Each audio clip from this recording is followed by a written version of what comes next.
আজ জাতীয় কবি কাজী নজরুল ইসলামের ১২৫তম জন্মবার্ষিকী। এ উপলক্ষে শ্রদ্ধা জানাতে কবির সমাধি প্রাঙ্গণে ভোর থেকে জড়ো হন নানা শ্রেণী পেশার মানুষ। শ্রদ্ধা জানান বিভিন্ন দল, প্রতিষ্ঠান এবং সংগঠনের নেতারা।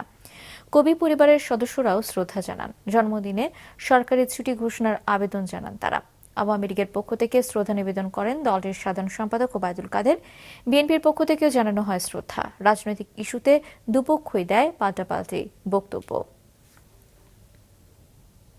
বিএনপির পৃষ্ঠপোষকতা বাংলাদেশের কিছু সাম্প্রদায়িক অশুভ শক্তি এরা তৎপর সাম্প্রদায়িকতার বীজ বৃক্ষকে সমূলে উৎপাদিত করে অসাম্প্রদায়িক বাংলাদেশ গড়ব।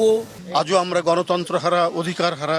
প্রতিটি মুহূর্তে, প্রতিটি ক্ষণে নজরুলের কবিতা, গান, তার সমস্ত সাহিত্য সৃষ্টি আমাদেরকে উদ্বুদ্ধ করছে। আজকের বিদ্যমান এই যে রাজনৈতিক পরিস্থিতি, সেই পরিস্থিতিতে আমাদেরকে প্রতিবাদ করতে।